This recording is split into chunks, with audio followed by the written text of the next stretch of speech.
At my graduation dinner, Dad chuckled, "You need to pay rent now or move out." The next day, after I settled into my own house and told them I was done paying their bills, they turned pale as sheets. Because, can you believe what my own father dared to say to me, Sophia, on my college graduation night? After years of secretly propping up our family, working myself to the bone, he clinked his glass, smiled that familiar, calculating smile, and announced to the whole table, "Congratulations. But you're old enough to pay rent or get out." My stomach dropped.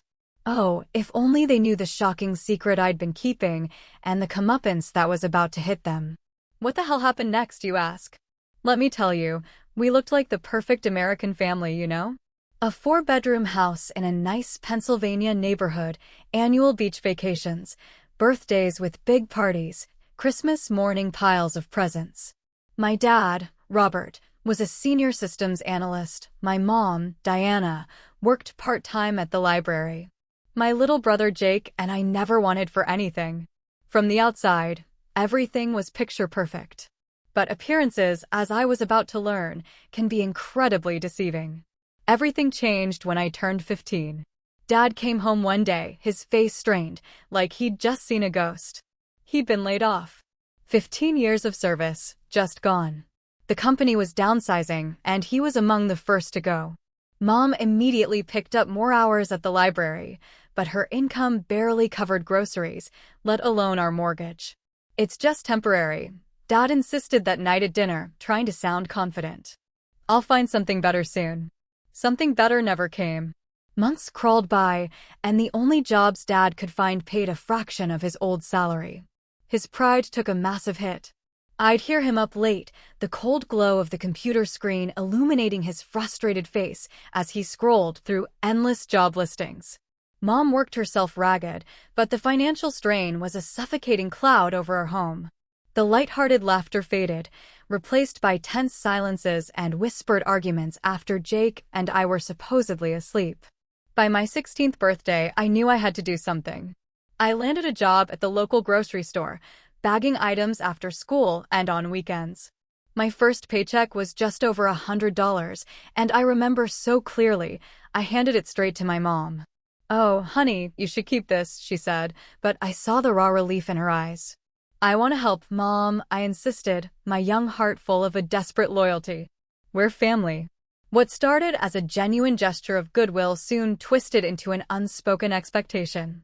The electricity bill arrived with a past-due notice, and Dad looked pointedly at me. "Sophia," he said, his voice laced with an implied plea, "can you chip in this month? Just until I get back on my feet." At first, I didn't mind. I picked up more shifts at the grocery store, then added a weekend job waiting tables at a local diner. My grades took a hit. It was hard to maintain a 4.0 GPA when you were working nearly 30 hours a week on top of high school classes, but I managed to keep a solid B average. By my senior year, I wasn't just contributing, I was paying for my own clothes, school supplies, extracurriculars, and chipping in roughly $300 a month to household expenses. Dad had found a job, sure, but it paid half of his original salary, and Mom was still at the library. Our financial situation never seemed to improve. What I didn't know then was the insidious secret eating away at our family's finances. Dad had developed a gambling habit. He'd stop at the casino on his way home, convinced he could win back everything we'd lost. Mom later confessed she knew, but felt utterly powerless to stop him. He'd promise each time it was the last time, and then, days later, he'd be back at the slot machines and poker tables. Meanwhile, Jake, 3 years younger than me, seemed oblivious. He was completely sheltered from the reality of our situation. While I worked double shifts, he played video games and hung out with friends. When he wanted the latest gaming console for Christmas, somehow, the money appeared. But when I needed new shoes for work, I bought them myself. "Your brother is still young," Mom would say, dismissively, when I pointed out the disparity. "Let him enjoy his childhood." So I did. I worked, I studied, and I helped keep our household afloat. I watched my father become increasingly dependent on my income, not as a temporary fix, but as a permanent solution to his own failures. And my mother? She just accepted this new normal without question. It slowly dawned on me how differently they treated me versus Jake, expecting adult responsibilities from me, while allowing him endless teenage freedoms. When college acceptance letters started rolling in, I had my pick of schools thanks to my academics and extracurriculars. But a full scholarship to our local state university made the decision for me. A part of me desperately wanted to escape, to go far away, but I just couldn't bring myself to leave my family financially vulnerable. "You always were the responsible one," Dad said when I announced my decision. What he really meant was, you always were the one we could count on for money. I moved into a campus dorm, but every single weekend, I came home to work my jobs. I sent money regularly for bills. I called daily to check on them. I remained the dutiful daughter while my friends were living the full college experience. Party invitations? Declined in favor of extra shifts. Spring break trips? Absolutely out of the question when the property tax bill was due. Through it all, I kept telling myself, it's temporary. Once I graduated and found a good job, things would get better. Once Dad got back on his feet, I could finally focus on my own life. Once our family finances stabilized, I could start saving for my future. But deep down, a chilling, uncomfortable truth was beginning to settle in. Nothing was going to change unless I changed it. College was supposed to be my ticket to freedom. Instead, it became another obligation to balance. My typical Mondays started at 5 a.m. I'd wake up, shower quickly, cram for my 8 a.m. business ethics class over a protein bar, then rush to my campus job at the admissions office until 2 p.m. Afternoons were packed with classes until 5, a quick, cheap dinner, then studying until midnight. Tuesdays and Thursdays were just as relentless. Weekends? No reprieve. I'd drive home Friday evening, straight to the diner for the dinner shift. Saturdays meant a double at the grocery store, and Sundays were split between diner brunch and laundry before I headed back to campus. My roommate, Elaine, would often be just starting her weekend when I was dragging myself back into our dorm, completely exhausted and dreading Monday morning. "You know this isn't normal, right?" she asked me one Sunday evening. "Most college students aren't paying their parents' bills." I just shrugged. "They need the help." Elaine looked at me, really looked at me. "But do they really? Your dad has a job. Your mom works. Your brother's old enough to work part-time, too. Why is it all on you?" Her questions hit me hard because I had no good answers. The truth was, I'd never questioned the arrangement. It had evolved so gradually, from just helping out during a crisis to becoming the family's permanent financial safety net. Before I knew it, I was paying the electric bill, the internet bill, and often the grocery bill, too. "The internet is getting shut off," my mother would text, casual as ever. "Can you send $200? Or, Dad's car needs repairs. Can you help with the $500 mechanic bill? And the big one, we're a little short on the mortgage this month. Can you contribute $800? Each request came with the unspoken, ironclad expectation that I would comply. And I always did. I'd scrape together my earnings, eat ramen for a week, and send the money home. The gratitude, if any, quickly faded, replaced by the next urgent need. By my sophomore year, the requests had escalated. I was regularly sending nearly 70% of my earnings home. My own expenses? Kept to an absolute minimum. I bought used textbooks, wore the same clothes for years, and never ate out unless I was working a shift at the diner and got a free meal.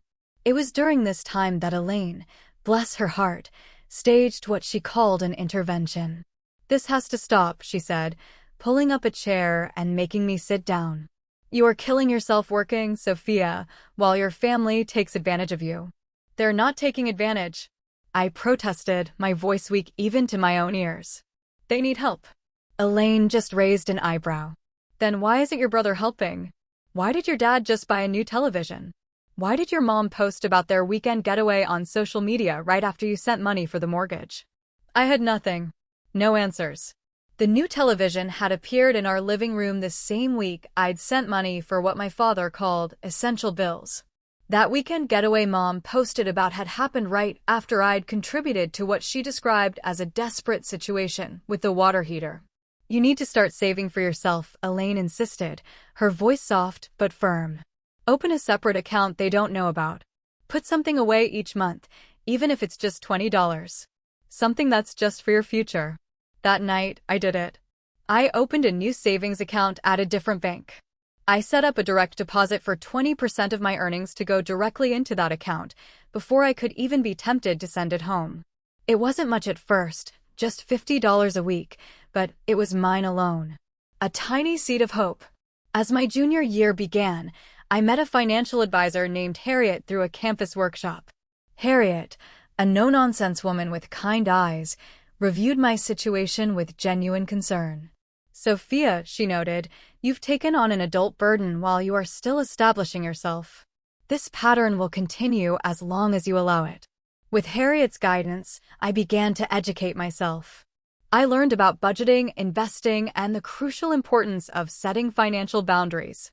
We created a concrete plan for gradually reducing my family contributions while building my own safety net. "Your first loyalty has to be to yourself," Harriet reminded me, her voice resonating with wisdom.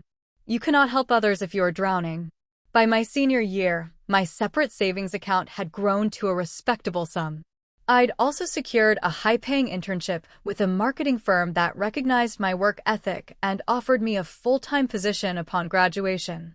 For the first time, I could truly see a future that wasn't solely defined by my family's endless needs. It was during this period that I made a decision that would change everything. With Harriet's help, I began looking at starter homes. Not a mansion, just a modest place in a quiet, growing neighborhood about 20 minutes from campus.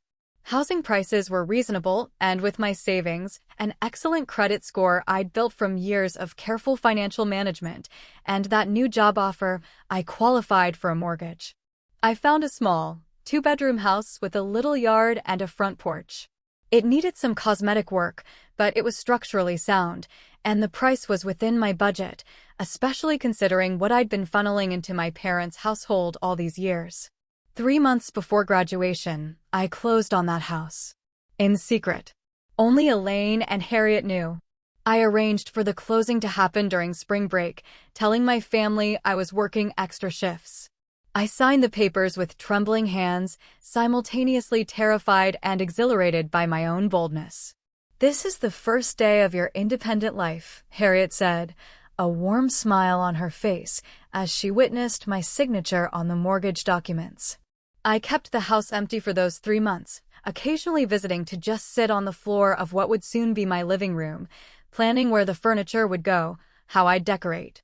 But mostly, I prepared myself for the inevitable confrontation. The one that would come when my family learned I was cutting financial ties.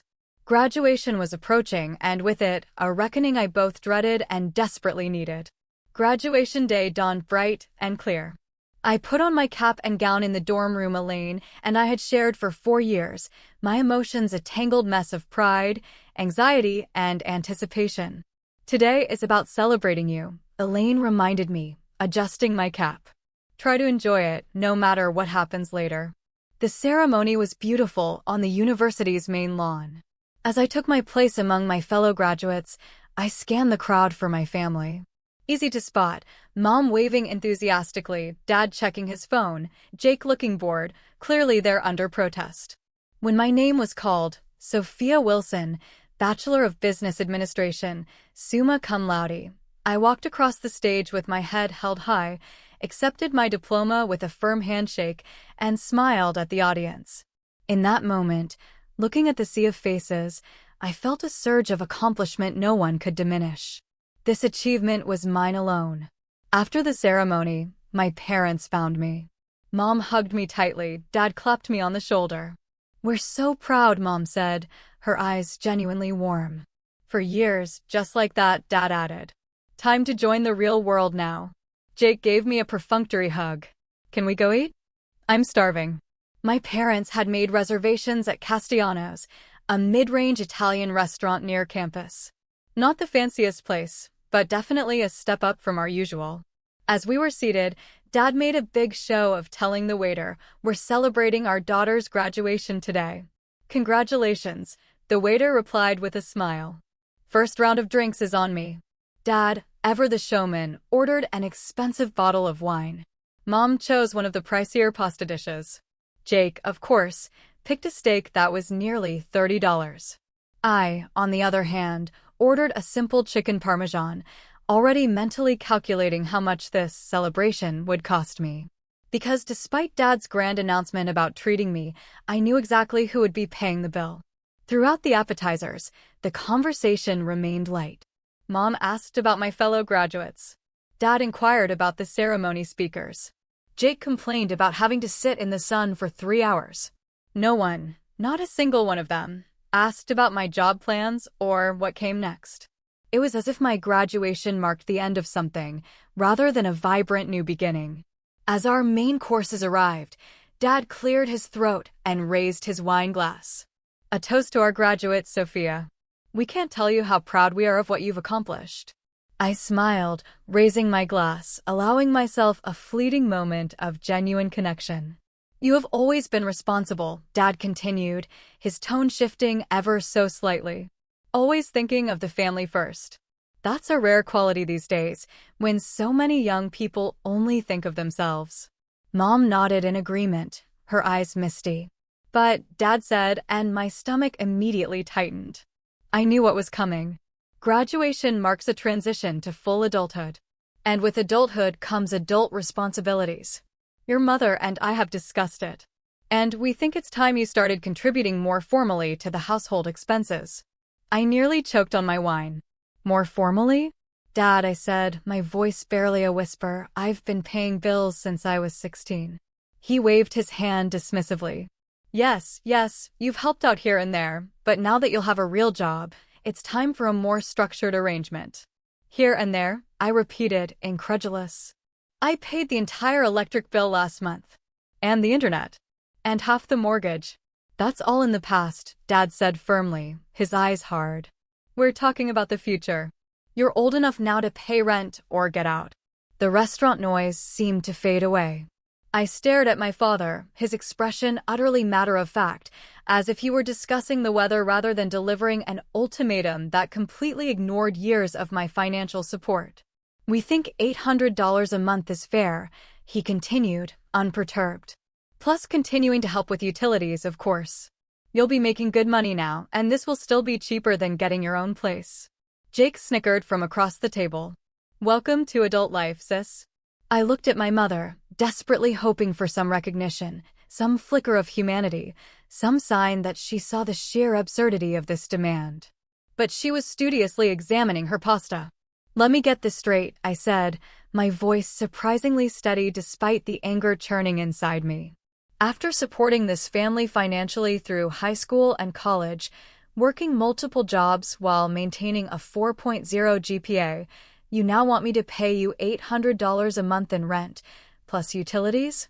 Don't be dramatic, Sophia, Dad replied, a hint of annoyance creeping into his tone. We've supported you your entire life. Put a roof over your head, food on the table. Now it's time for you to do your part. I wanted to scream. I wanted to list every single dollar I had contributed over the past 7 years. I wanted to pick up that expensive wine bottle and smash it, or throw its contents in his smug face and walk out. Instead, I took a deep, shaky breath and forced myself to say, I'll think about it. That seemed to satisfy him. The conversation moved on to Jake's summer plans, which apparently involved a road trip with friends that my parents were helping fund. I sat in silence, pushing my chicken around the plate, my appetite completely gone. When the bill came, the waiter placed it in front of my father with a smile. Again, congratulations to the graduate. Dad glanced at the total, then slid the folder across the table to me with a little wink. Consider this your first adult expense, Sophia, $178. I placed my credit card on the bill without a word, ignoring Jake's smirk and my mother's uncomfortable glance away. The drive home was silent. I stared out the window, mentally calculating how much money I had given my family over the years and how much I had left in my secret account. By the time we pulled into the driveway, my decision was made. Tomorrow would be the beginning of my new life, whether they were ready for it or not. Sleep completely eluded me that night. I lay in my childhood bedroom, staring at the glow-in-the-dark stars on the ceiling that had been there since I was 10. The dinner conversation replayed in my mind on an endless loop, The casual dismissal of my years of contribution, the utter entitlement in my father's voice, the deafening silence from my mother, the smug look on Jake's face. Just 6 months earlier, I'd sat across from Harriet in her small, comforting office, nervously twisting a tissue in my hands. "I need to make a change," I'd told her, my voice raw with desperation. "But I'm afraid of what it will do to my family." Harriet had looked at me with compassion, but also with firm resolve. "Sophia, we've reviewed your finances together for over a year now. Do you know what I see?" I shook my head, tears pricking my eyes. "I see someone who has contributed over $30,000 to her family's expenses while taking on student debt and working herself to exhaustion. I see parents who have come to expect this support as their due. And I see a pattern that will continue indefinitely, Sophia, unless you break it." She pulled out a folder, thick with documentation we had compiled together, bank statements showing transfers to my parents, receipts for bills paid, a meticulous spreadsheet tracking every single contribution. "Your starting salary at Meridian Marketing will be $60,000 annually," she continued. "If you continue supporting your family at current levels, you will give them approximately $24,000 each year. That is 40% of your income." When she put it that way, the situation seemed even more absurd, more horrific. "You have saved diligently despite these demands," Harriet said, a proud smile on her face. "You have $15,000 in your separate account. That is enough for a down payment on a modest home in several neighborhoods we've discussed." That day, we mapped out a plan. I would continue my contributions until graduation to avoid conflict, to keep the peace just a little longer. Meanwhile, I would work with a realtor to find a suitable property, close on it before graduation, and move immediately after. Bernard, the realtor Harriet recommended, had been instrumental in finding my little house on Maple Street. He understood my budget constraints and my crazy timeline. We looked at dozens of properties before finding the right one, a 1950s bungalow with good bones but outdated decor. 2 bedrooms, 1 bathroom, a small kitchen, and a surprisingly spacious living room with a fireplace. "The owners are motivated sellers," Bernard had explained. "They've already moved to Arizona and just want to close quickly." The asking price was $175,000. With my credit score and savings, plus a first-time home buyer program Bernard helped me find, I secured a mortgage with payments less than what my father was demanding in rent. The closing had been nerve-wracking. I'd taken a day off from classes, telling my parents I had an important exam. Instead, I sat at a table with strangers, signing document after document until my hand cramped. When the final paper was signed, Bernard had handed me the keys with a triumphant smile. "Congratulations, homeowner." Now, lying in my childhood bedroom for what I knew would be the very last time, I felt a strange mix of sadness and resolute determination. This house held memories, not all of them bad, but it also represented a dynamic that had become increasingly toxic. At 6 a.m., I rose quietly and began to pack. I was surprised by how little I actually owned despite having lived there most of my life. My clothes fit into 2 suitcases. My books and personal items filled 3 boxes. My jewelry, mostly inexpensive pieces I'd bought myself, fit into a small pouch. By 7:30, everything was stacked neatly by my bedroom door. I could hear movement in the kitchen, my mother's familiar footsteps, the gurgle of the coffee maker. Taking a deep breath, I carried the first suitcase downstairs. Mom looked up from the kitchen table, a startled expression on her face. "You're up early. Want some coffee?" "No thanks, Mom," I replied, my voice steady. "I'm moving out today." Her coffee cup paused halfway to her lips. "What?" "Because of what your father said, honey." "He didn't mean you have to leave immediately." "I know," I said, setting the suitcase by the front door. "But I've been planning this for a while. It's time." She followed me as I went back upstairs for the second suitcase. "But where will you go? Do you have an apartment lined up? You can't just leave without a plan." I smiled, despite myself. She genuinely had no idea that I was capable of making plans without their knowledge or input. "I have a place," I said simply, adding the second suitcase to the first. By now, the commotion had awakened my father. He appeared in the hallway, hair disheveled, robe hastily tied. "What is going on?" he demanded. Sophia says she's moving out, Mom explained, wringing her hands. Dad looked at the suitcases, then at me, his expression shifting from confusion to anger. Because of last night, for God's sake? We were just having a conversation about adult responsibilities. There's no need for dramatics. This isn't about last night, I said, returning upstairs for my boxes. This has been my plan for months. I'm starting my new job on Monday, and I need to be settled in my new place before then. New place? Dad followed me up the stairs. What new place? You can't afford a place of your own yet. You need to build up savings first. The irony of him lecturing me about savings when he had systematically drained mine for years was almost laughable. My new place is all taken care of, I said, lifting a box of books. I've been saving and planning for this. Saving? Dad's voice rose, incredulous. How could you be saving when you've been helping us with expenses? I didn't answer, focusing instead on carrying my belongings downstairs. Mom was now sitting on the bottom step, looking utterly lost. Jake had emerged from his room, watching the scene unfold with unusual attentiveness.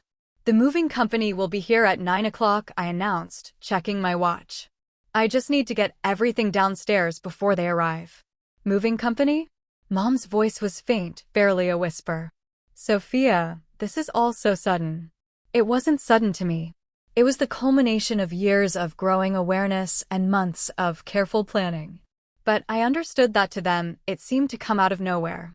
They had never once considered that I might have a life separate from their needs. You'll still help with the bills, right? Dad asked, his anger giving way to a desperate concern. Even if you're not living here. And there it was. Not worry about my well-being or sadness at my departure, but immediate concern about how my decision would affect their finances. No, I said. The single word felt like both a betrayal and a profound liberation. I will not be paying your bills anymore. The silence that followed was profound, suffocating. My father's face flushed a furious red. My mother's eyes filled with tears. Jake looked from them to me, finally, seeming to understand the dynamics at play. You can't just abandon your family. Dad sputtered eventually, his voice shaking. I'm not abandoning anyone, I replied, meeting his gaze squarely. I'm simply starting my own life. You always said that was what you wanted for me. The moving truck arrived precisely at 9. 2 men efficiently loaded my meager belongings. I did a final sweep of my room, checking drawers and closets for anything forgotten. As I turned to leave, I noticed my mother standing in the doorway, looking smaller somehow. I didn't realize how little you have, she said softly. After all these years, it was the closest she had come to acknowledging the profound imbalance that had defined our relationship. I hugged her briefly, then headed downstairs where my father was already arguing with the movers about their parking position. Dad, I interrupted, my voice clear. I'm leaving now. I'll call you in a few days when I'm settled. He turned to me, his expression a complex mix of anger and disbelief. This is how you repay us for everything we've done for you? By running away the moment we ask you to contribute. The unfairness of his statement struck me like a physical blow. But instead of arguing, instead of screaming, I simply handed him an envelope. What's this? He asked, taking it suspiciously. A copy of my new address, in case of emergency, I replied. And a record of the financial contributions I have made to this household over the past 7 years. I thought you might want to review it before we talk again. Then I walked out the door, climbed into my car, and followed the moving truck to my new home. And my new beginning. The moving truck pulled up in front of my house at 9:04 a.m. My house. The phrase still felt strange, exhilarating in my mind. The modest bungalow, with its faded blue paint and white trim, looked exactly as I remembered from my previous clandestine visits. But now it was mine. I parked behind the truck and just sat for a moment, taking in the sight. The small front yard needed attention, the grass overgrown, weeds pushing through cracks in the concrete path. The porch had a slight sag, the gutters could use cleaning. But the bones were good and it was mine. Every imperfection represented freedom. The movers, Tim and Carlos, unloaded my few possessions quickly. When all the boxes and suitcases were stacked in the living room, Tim handed me the clipboard to sign.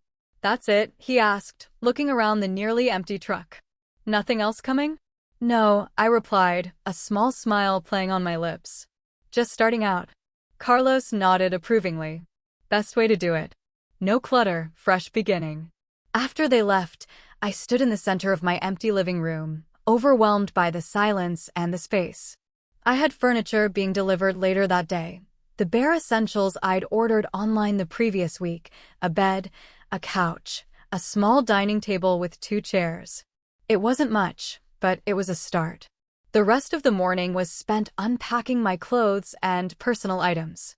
I'd bought cleaning supplies earlier in the week and stored them in the kitchen cabinet, so I took some time to wipe down counters and sweep floors. The house had been cleaned before closing, but it had sat empty for several weeks, and dust had accumulated. Around noon, a gentle knock at the door startled me. I opened it to find an older woman with silver hair and bright, friendly eyes standing on my porch. "Hello there," she said warmly. "I'm Doris Abernathy from next door. I saw the moving truck earlier and wanted to welcome you to the neighborhood." She held out a ceramic dish, covered with foil. Just a simple casserole. Moving day is exhausting, and everyone needs to eat. I accepted the dish with genuine gratitude. "Thank you so much. I'm Sophia Wilson. I just graduated college, and this is my first house." Doris beamed. "How wonderful. A young homeowner. That's not something you see every day anymore." We chatted for a few minutes, Doris filling me in on the neighborhood, the couple across the street who'd lived there for 30 years, the young family 2 doors down with twins who had just started kindergarten, the best day for trash collection, and which local grocery store had the freshest produce. "If you need anything at all, you just come knock," she said as she prepared to leave. Oh, and the previous owners left some perennial bulbs in the garden. They'll come up next spring. Beautiful tulips and daffodils. After Doris left, I felt slightly less alone.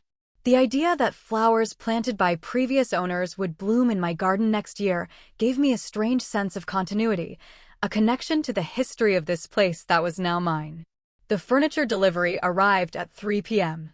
2 men efficiently assembled my bed frame and positioned the couch and table according to my instructions. By 5 p.m., I had the semblance of a home. The bed was made with new sheets and a comforter I'd ordered online. The couch faced the small fireplace. The dining table sat in the sunny corner of the kitchen. That first night, alone in my house, was both terrifying and exhilarating. Every creak and rustle of the old building made me jump. The shadows seemed different from those in my childhood home, the street noises unfamiliar. But underlying all the nervousness was a profound sense of accomplishment. I had done this.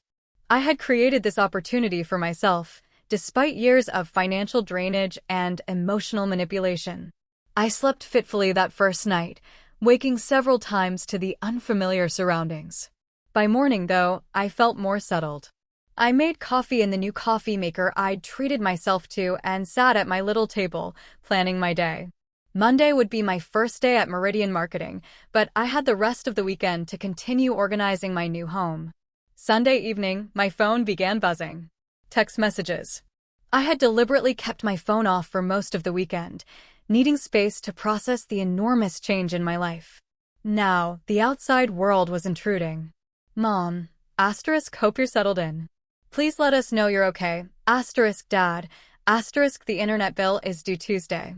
Will you be sending money? Asterisk, Jake. Asterisk, Dad is freaking out about bills. What did you do? Asterisk, I responded only to my mother, assuring her I was fine and settled in my new place. To the others, I maintained my silence. It was harder than I expected. Years of conditioning had trained me to respond immediately to financial requests, to prioritize their needs above my own comfort or plans. Breaking that pattern felt almost physically painful. Monday came, and with it, my first day as a marketing coordinator at Meridian. The day passed in a blur of new faces, orientation sessions, and paperwork. By the time I returned to my little blue house, I was exhausted but exhilarated. This was the beginning of my career, my independent life. Tuesday brought more texts from my father, increasingly urgent. Dad, asterisk, the electricity bill is past due. They're threatening to shut it off. Asterisk, Dad. Asterisk, did you get my message about the internet bill? It's important for Jake's schoolwork. Asterisk Dad. Sophia, you cannot just ignore your family responsibilities.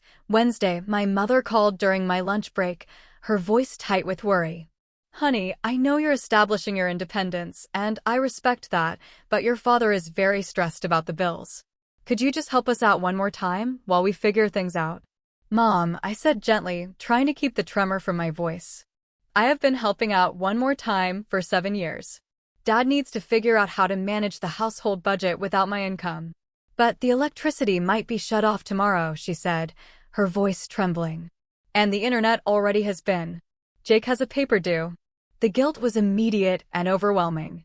I almost caved right then. Almost offered to pay the bill, just this once. But Harriet's voice echoed in my mind. This pattern will continue as long as you allow it. I'm sorry, Mom, I said, finding my strength. I cannot help anymore. Dad has a job. You have a job. The two of you need to figure this out. Thursday evening, the doorbell rang. I opened it to find my entire family standing on my porch. Dad looked furious. Mom, anxious. Jake, deeply uncomfortable. This is where you live now? Dad asked without preamble, looking past me into the house. You bought a house? Yes, I replied, blocking the doorway slightly. Would you like to come in? They filed past me into the small living room. Dad immediately began examining everything, checking the fireplace, looking at the ceiling, opening doors to inspect other rooms. Mom sat cautiously on the edge of the couch, hands folded in her lap. Jake wandered into the kitchen, opening the refrigerator without asking. How did you afford this? Dad demanded, turning back to me, his eyes narrowed. Where did the money come from? I saved, I said simply. And I qualified for a first-time homebuyer program. Saved from what? His voice rose, incredulous. You gave us every spare penny. Not every penny, I corrected, my voice firm. I set aside a portion of my earnings for my future. I have been doing it for years. So you lied to us, he accused, his face reddening. All those times you said you were broke, that you couldn't help more with the bills, you were hiding money. Several of my new neighbors were out in their yards, pretending not to watch the confrontation unfolding on my porch. Doris had even come out to water her flowers, her concerned gaze flickering towards us occasionally. I never lied, I said, meeting his gaze. I contributed thousands of dollars to your household. I worked multiple jobs through high school and college to help support the family. But I also protected myself because no one else was going to. We are your parents. Mom interjected, finally finding her voice. We have always protected you. Have you?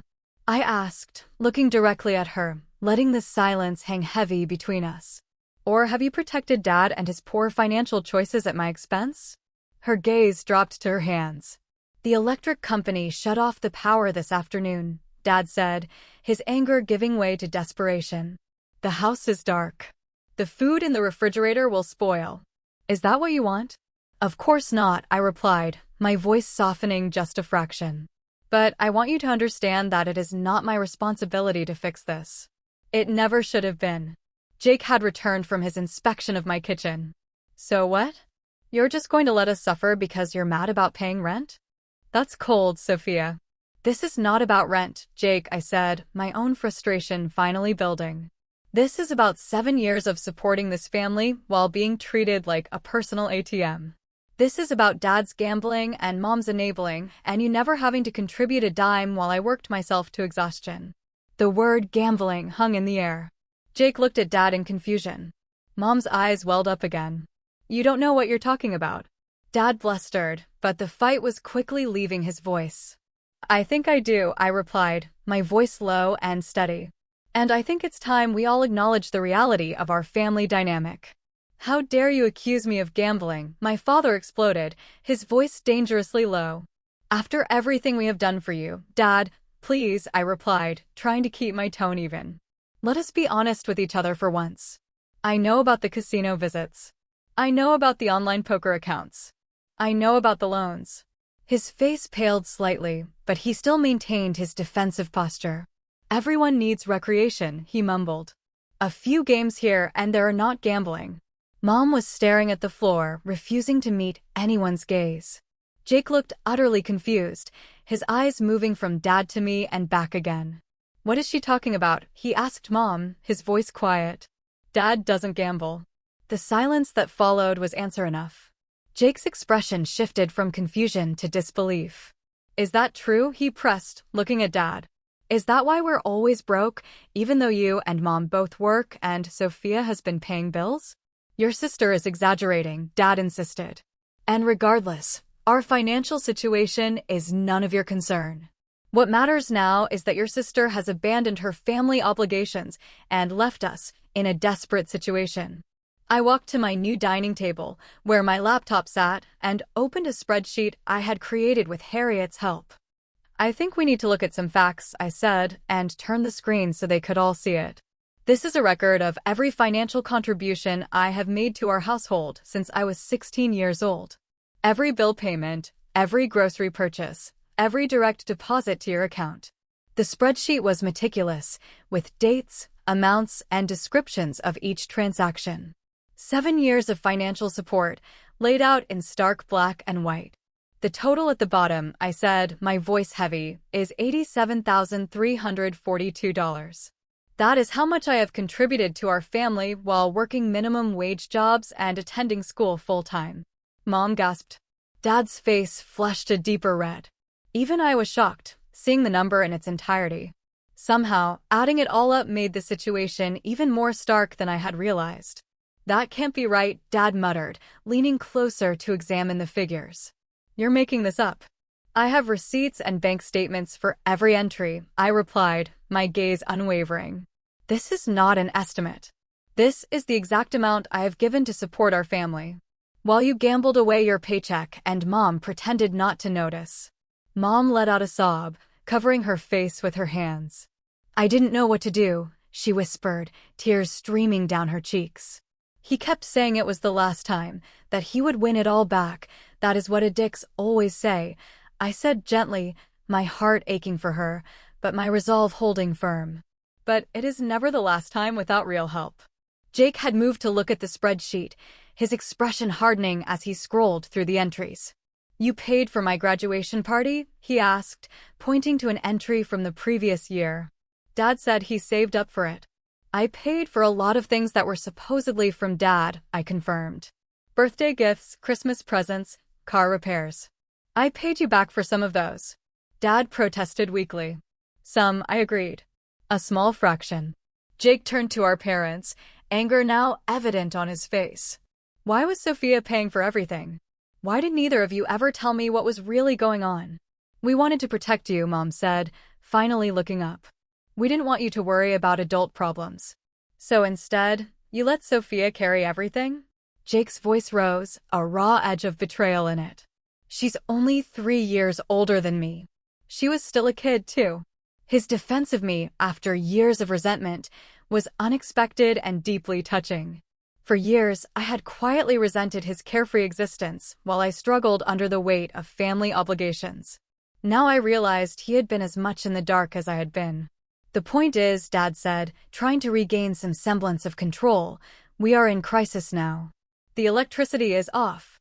We need help." I closed the laptop and faced my family, one last deep breath. "I am willing to help," I said, my voice measured. "But not by giving you money. That approach hasn't worked for 7 years, and it will not work now." "What does that mean?" Dad asked, suspicion etched on his face. "It means I will help you develop a realistic budget based on your actual income. It means Dad needs to get help for his gambling addiction. It means Mom needs to stop enabling destructive behaviors.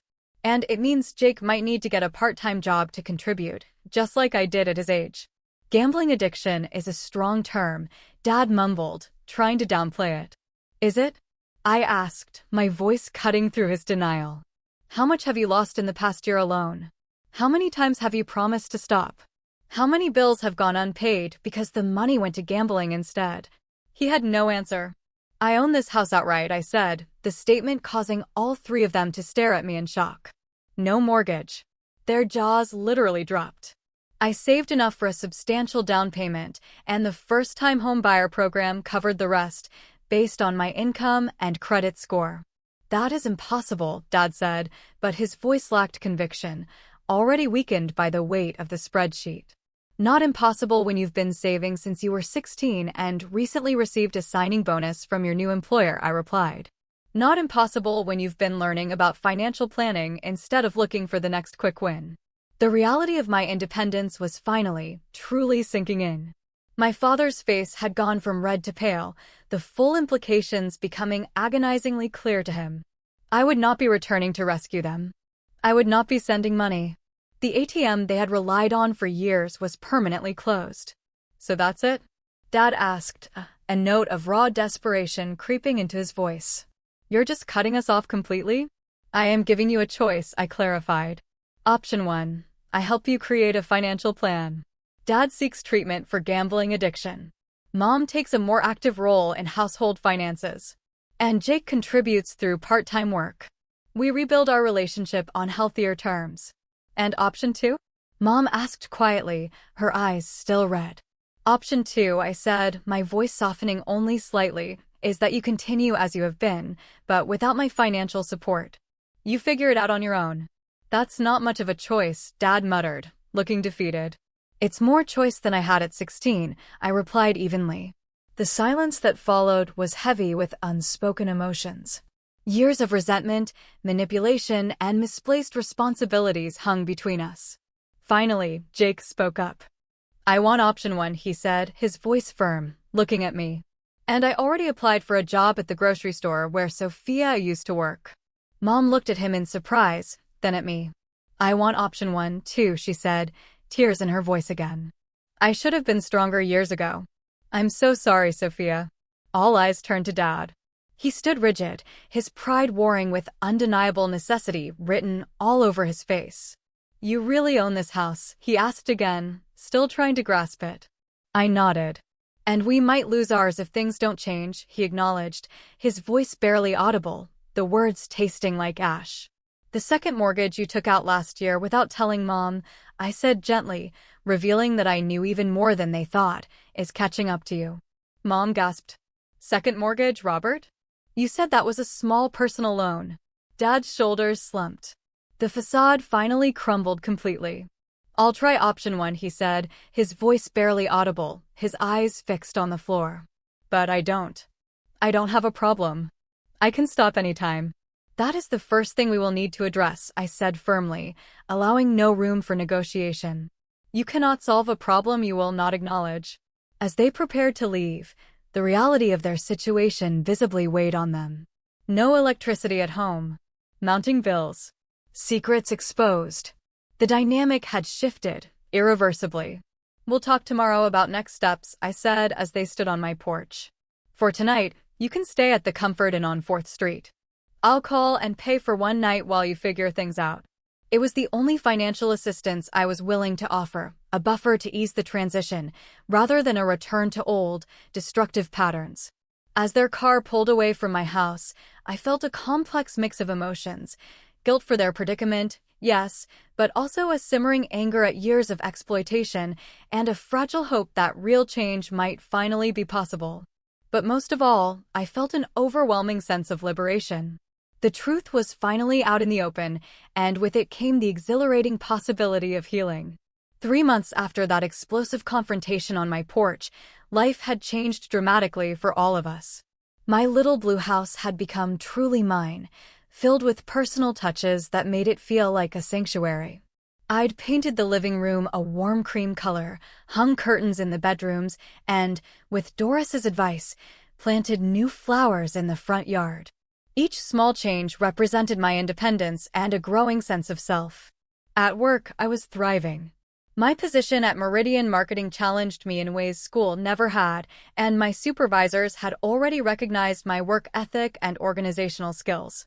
A small promotion came after just 2 months, along with the responsibility of managing our social media accounts. The stability of a regular paycheck that was entirely mine, to manage as I saw fit, felt like an unimaginable luxury after years of immediately dividing my earnings among various family needs. The relationship with my family had evolved into something I couldn't have imagined on that tense graduation night.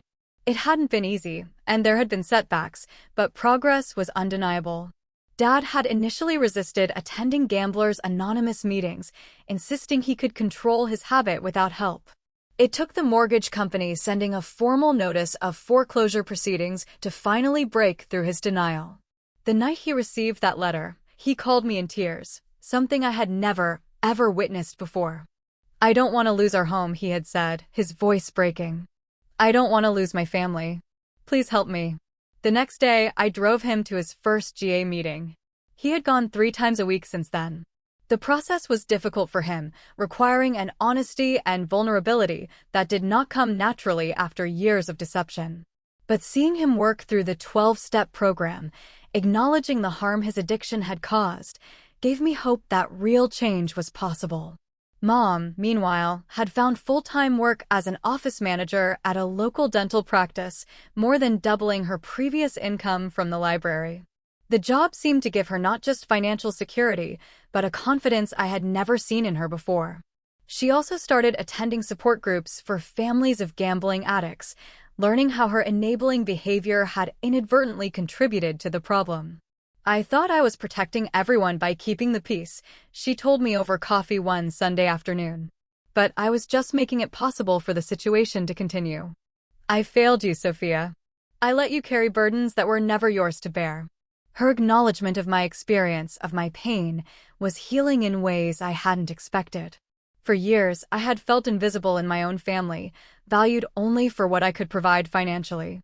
Having my mother truly see me, really see me, was a profound gift. Jake had surprised everyone with his response to the family crisis.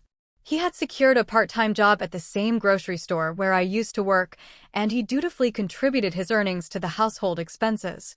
More importantly, he had stepped up emotionally, often mediating between our parents when tensions rose during financial discussions. "I never realized how much you did for us," he had told me one evening when he visited my house.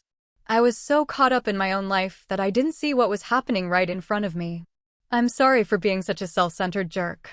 His apology meant more than he could know. The resentment I had carried toward him for years began to dissolve, replaced by a genuine fondness for the responsible young man he was becoming. As for me, the most significant change was internal. The constant anxiety about money that had been my unwelcome companion since adolescence was gradually subsiding. I was learning to spend on myself without guilt, to save for my future without fear, and to establish boundaries without apology. Part of that growth even included dating for the first time in years. Between work and family obligations, romantic relationships had seemed an impossible luxury during college. Now I was seeing Vincent, a graphic designer I'd met through work. Our relationship was still new, but his respect for my independence and his understanding of my complex family history made him easy to be with. My friendship with Elaine had deepened as well. She had been right all along about my family dynamic, and her unwavering support had been crucial during the difficult transition. We met weekly for dinner, alternating between her apartment and my house, sharing stories and advice as we navigated early adulthood together. The family financial situation had stabilized considerably. With Dad's gambling under control, Mom's new job, and Jake's contribution, they had managed to negotiate with the mortgage company and keep the house. They were on a strict budget that I had helped them create, but did not fund. Sometimes they slipped up, and occasionally Dad would hint about needing help with an unexpected expense, but I maintained my boundaries with gentle firmness. "I can help you figure out how to handle that within your budget," I would offer, instead of money. "Or we can look at what expenses might be reduced this month to cover it." It wasn't always easy. Years of conditioning had trained me to rescue them at any cost to myself. Sometimes the guilt was overwhelming, especially when Mom mentioned having to cancel small luxuries, or when Jake talked about delaying his college plans to work more hours.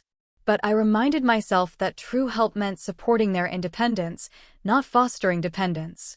One Sunday evening, almost exactly 3 months after our confrontation, my family came to my house for dinner. It was our new tradition, a weekly meal together that symbolized our changing relationship. I had prepared a simple but delicious meal, and we sat around my small dining table, the conversation flowing more easily than it had in years. "I have some news," Dad announced as we finished dessert. I've been offered a position at Anderson Technology. It's not management level like my old job, but the salary is better than what I'm making now, and there's room for advancement. That is wonderful, Mom exclaimed, genuine pride shining in her voice. Congratulations, Dad, I added, reaching over to squeeze his hand. You deserve this opportunity. He squeezed back, his eyes suspiciously bright. I couldn't have done it without all of you, he said, his voice thick with emotion, especially you, Sophia.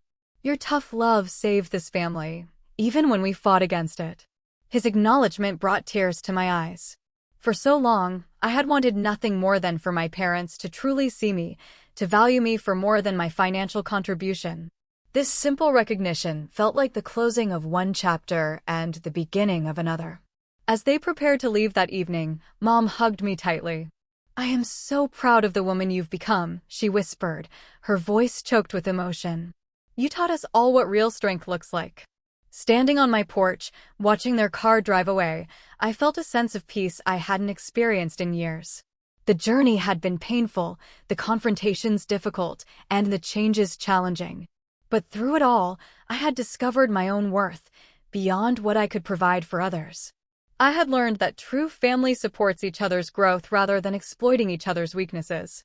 Most importantly, I had learned that sometimes the most loving thing you can do for someone is to stop rescuing them and instead stand beside them as they learn to rescue themselves. Life wasn't perfect. My family still struggled at times, and I still battled old habits of over-responsibility. But we were all growing, healing, and building something healthier together. And that, truly, was worth every difficult conversation, every painful boundary, and every brave step toward change. Call to action *, have you ever found yourself in a situation where you had to choose between your family's needs and your own well-being? What would you have done if your parents delivered an ultimatum like mine? Let me know in the comments below. I'd truly love to hear your thoughts.